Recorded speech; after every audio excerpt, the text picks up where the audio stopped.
내 신하와 내 백성과 내 집들의 파리떼를 보내리니 애굽 사람의 집에 파리떼가 가득할 것이며 그들이 사는 땅에도 그러하리라. 그날에 나는 내 백성이 거주하는 고센 땅을 구별하여 그곳에는 파리가 없게 하리니 이로 말미암아 이 땅에서 내가 여호와인 줄을 내가 알게 될 것이라.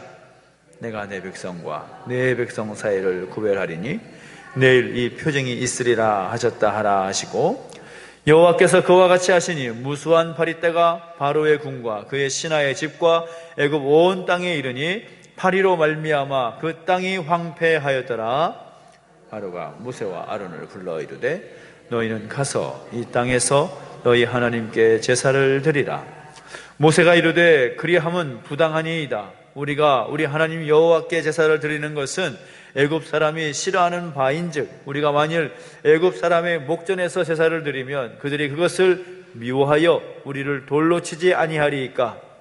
우리가 사흘길쯤 광야로 들어가서 우리 하나님 여호와께 제사를 드리되 우리에게 명령하시는 대로 하려 하나이다. 바로가 이르되 내가 너희를 보내리니 너희가 너희 하나님 여호와께 광야에서 제사를 드릴 것이나 너무 멀리 가지는 말라. 그런즉 너희는 나를 위하여 간구하라.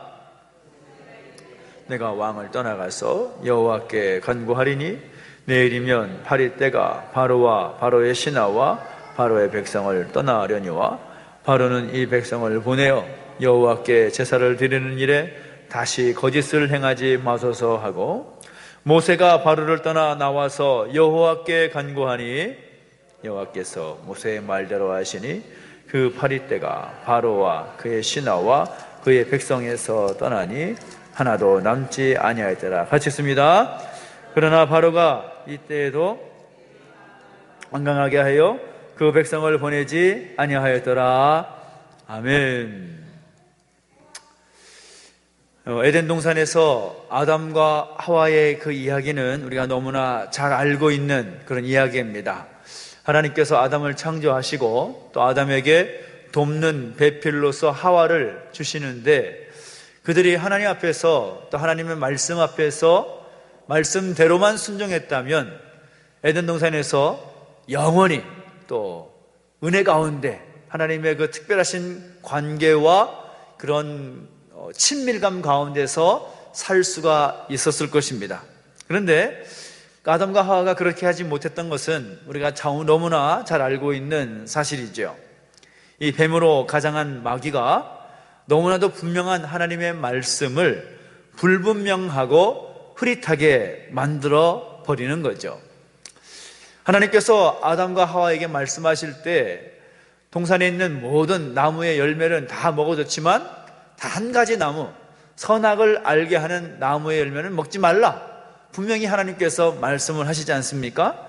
그런데 그 분명한 하나님의 명령, 또 하나님의 그 말씀이 있었음에도 불구하고 뱀의 유혹이 있을 때, 그 뱀의 그런 말씀을 흐릿하게 할 때에 하와가 어떻게 반응합니까? 하나님께서 먹지도 말고 만지지도 말라고 하셨다라고 말합니다.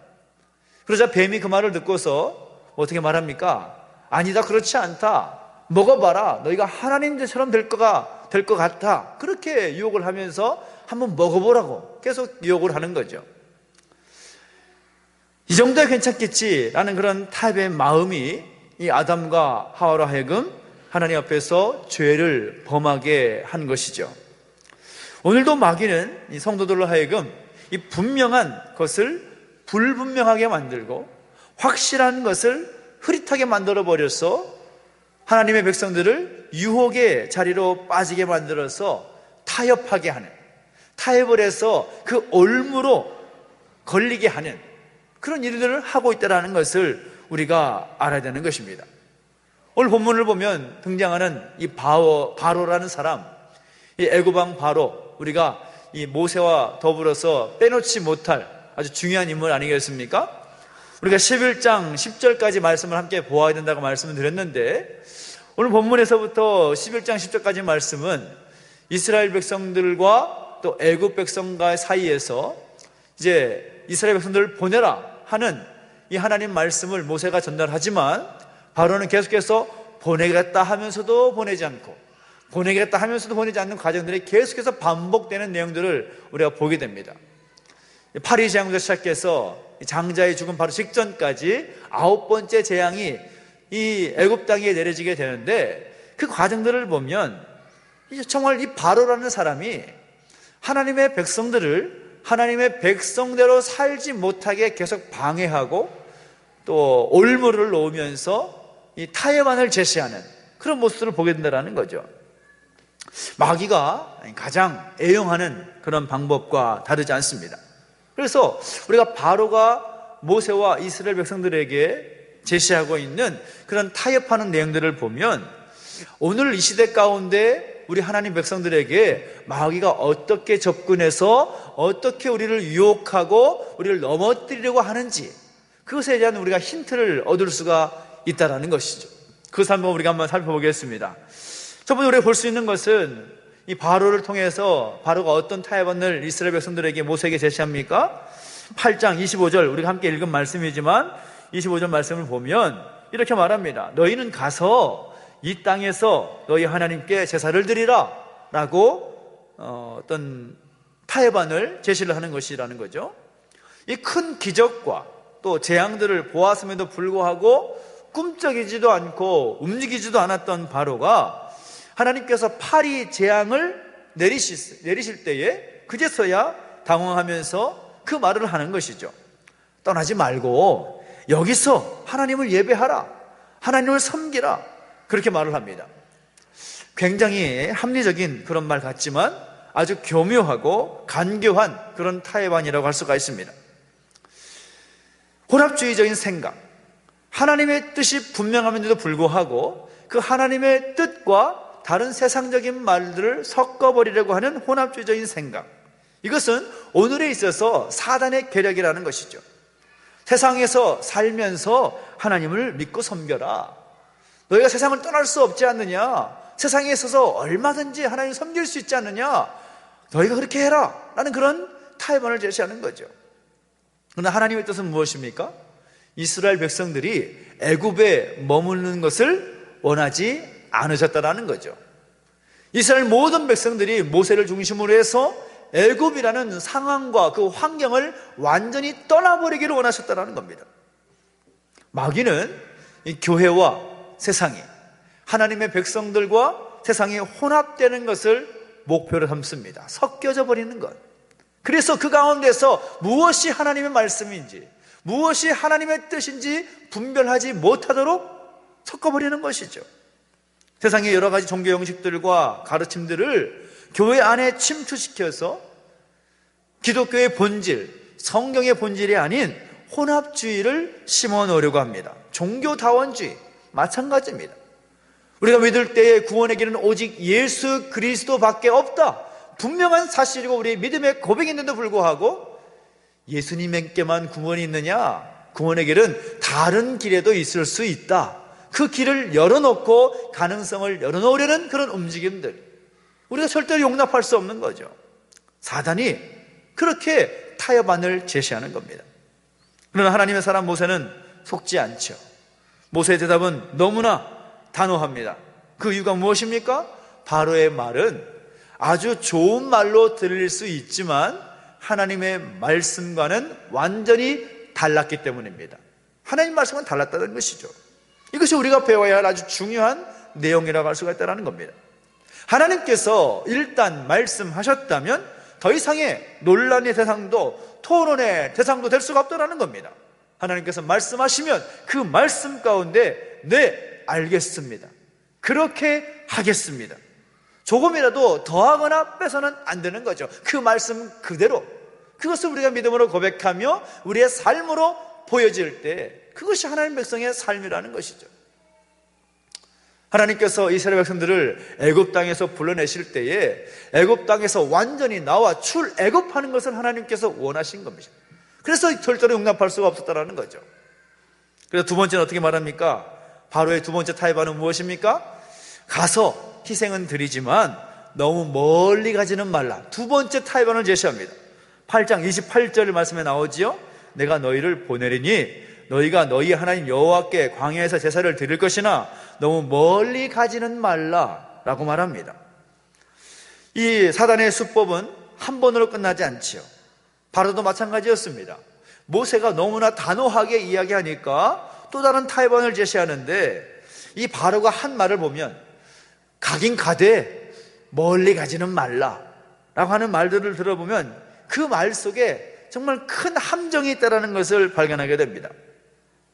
하나님의 뜻은 이 하나님의 백성을 세상으로부터 어느 정도 이끌어내려는 것이 아니라 완전히 이끌어내는 것입니다.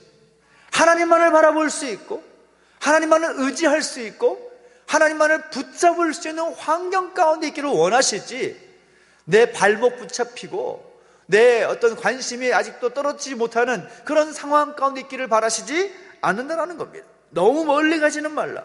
무슨 말인가 하면 내 근거지를, 내가 발 담고 있는 곳에서 완전히 떠나지 말라.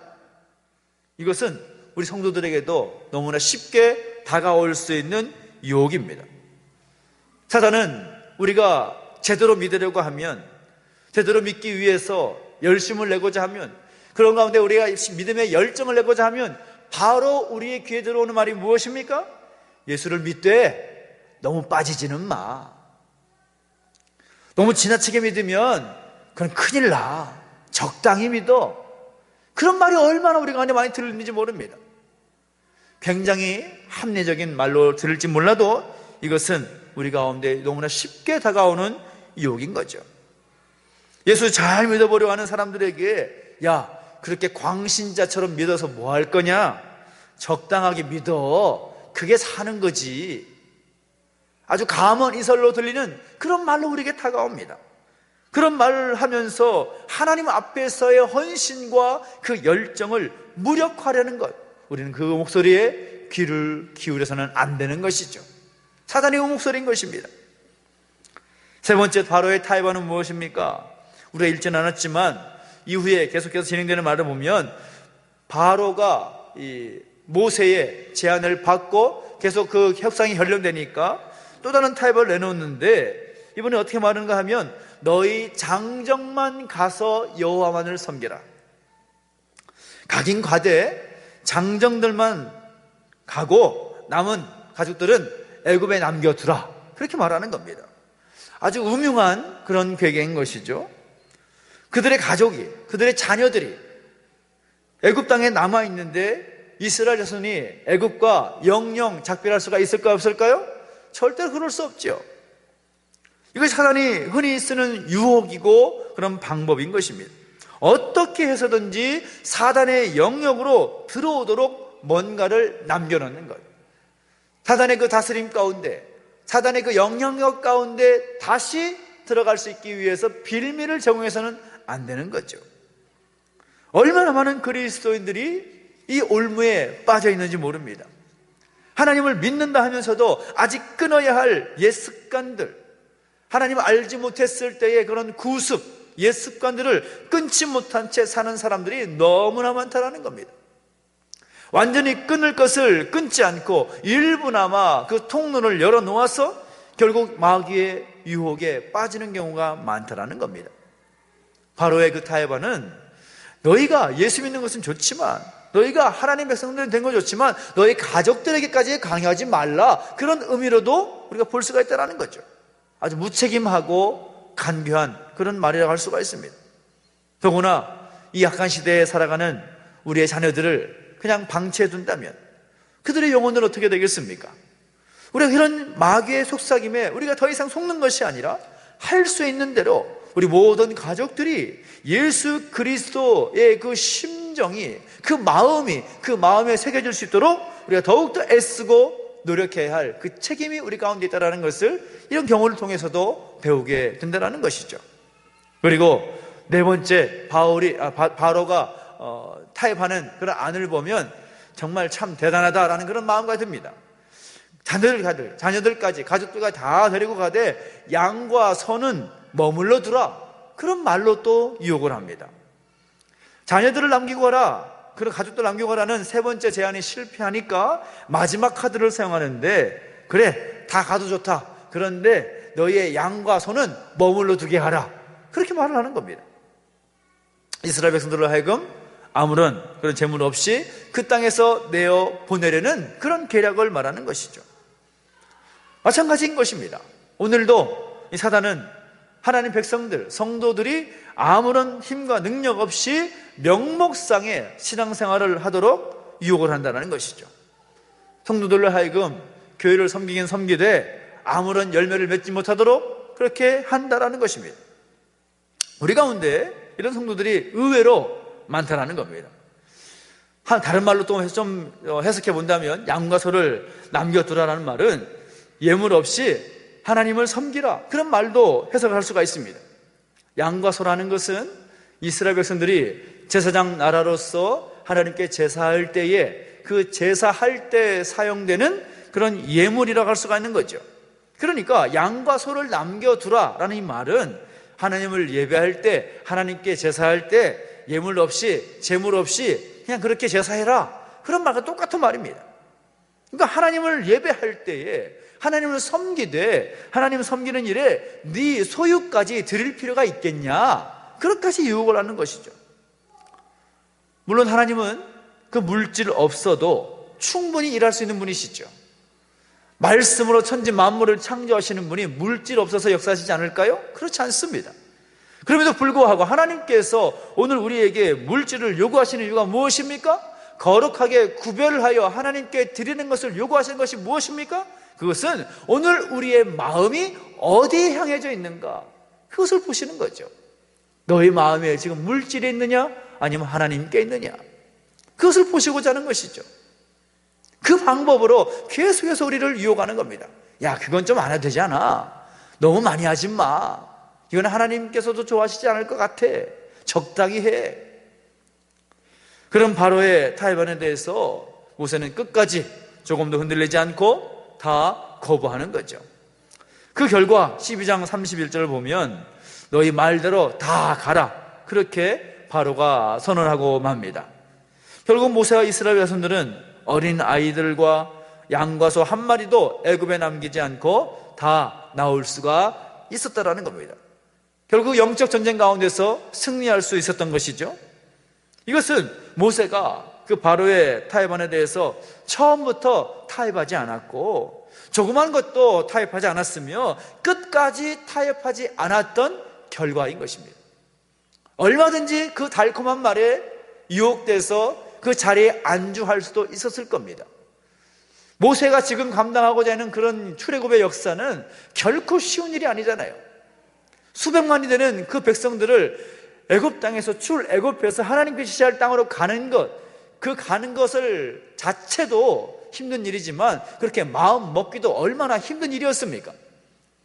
바로가 유혹하고 바로가 타협안을 낼 때에 얼마든지 얼씨구나 하면서 그 안을 그냥 택할 수도 있었을 것입니다. 그러나 모세를 보면 처음부터 작은 것이라도 끝까지 타협하지 않았다라는 것이죠. 그래서 우리에게 무엇을 말하는 겁니까? 지금 우리에게도 온갖 사단 마귀가 우리를 유혹해서 하나님 백성으로 살지 못하게 하고 하나님의 사람으로 서지 못하게 하려는 그런 계략을 가지고 우리에게 타협안을 제시하고 우리에게 유혹과 감언이설로 우리에게 다가올 때에 우리는 처음부터 소장을 딱 제압을 해야 되는 것입니다. 그 사단 마귀의 계략에 넘어가서는 안 되는 것이죠. 그 타협안에 고개를 기울거려서는 안 된다는 것입니다. 하나님께서 원하시는 그 길을 가기 위해서 오직 하나님의 말씀이 우리 삶의 기준이 되어서 마귀의 유혹의 그 속삭임에 우리가 대처해서 승리하는 것, 그것이 하나님께서 우리에게 원하시는 그런 모습이라는 것을 우리는 기억하며 나가야 된다는 것이죠. 어쩌면 지금 이 순간에도 여러분에게 사단은 유혹할지도 모르겠습니다. 야, 적당히 믿어. 야, 적당히 해. 뭘 그렇게 열심히 하니? 그저 좀 술에 술 탄 듯 물에 물 탄 듯 그냥 그렇게 살아. 그것이 잘 사는 거야 라고 외치는 그런 속상이 여러분 귀까지 들린다면 단호하게 귀를 닫아버리십시오. 여러분의 마음을 오직 하나님의 말씀에 집중하십시오. 그래서 결국 우리의 상황 가운데서 경험하게 되는 모든 영적 전쟁 가운데서 승리의 깃발을 올리고 승리의 찬송을 부를 수 있는 오늘 저와 여러분 되시기를 예수 이름으로 축복합니다. 기도하겠습니다. 우리 가장 기도하실 때 말씀을 기억하면서 오늘 말씀을 기억하고 또 함께 기도할 때 먼저 우리가 함께 우리 자신의 모습을 돌아보면서 또 함께 회개하며 또 기도하기를 원합니다. 특별히 오늘 우리에게서 또 하나님의 놀라운 그 역사 앞에서 사단의 그 타협안에 귀를 기울이는 모습이 우리 가운데 있지는 않았는지를 한번 돌아봤으면 좋겠습니다. 하나님의 분명한 뜻이 있고 또 하나님의 분명한 말씀이 우리 가운데 주어졌음에도 불구하고 그 하나님의 말씀에 귀를 기울인 것보다 사단의 그 감언 이설에 우리가 귀를 기울이고 그렇게 하면 좋지 않을까? 그렇게 하면 잘 사는 것이 아닐까? 내가 지금 하나님 말씀대로 사는 것이 그냥 고집불통처럼 보이는 것은 아닐까? 그런 생각이 들었던 우리의 모습들이 있었을 것입니다. 하나님 우리에게 원하시는 것은 혼합주의적인 그런 시도 앞에서 그런 적당히 타협하려고 했던 우리의 모습을 하나님 앞에 내려놓는 것입니다. 혹시라도 우리가 하나님의 말씀이 있음에도 불구하고 사단의 목소리와 사단의 그 유혹의 목소리에 귀를 기울이려고 하고 그 타협 안에 우리가 귀를 열었다면 우리가 철저하게 하나님 앞에 회개해야 될 줄로 믿습니다. 하나님의 뜻이 아니라 세상의 끈을 두려고 하고 아직도 여전히 세상의 마음을 두는 우리의 모습은 아니었는지 하나님 용서하여 주시옵소서. 우리의 마음을 주께로 향하기를 원합니다. 우리의 마음이 더욱더 하나님께로 향하기를 원합니다. 세상에 향해 있고 사단의 그 목소리에 귀를 기울였던 적당히 알고자 했던 모습들, 그런 혼합주의적인 생각들 하나님 앞에 내려놓게 해주시옵소서. 결단하면서 함께 회개하며 기도하며 나가시겠습니다. 함께 기도하겠습니다. 하나님 아버지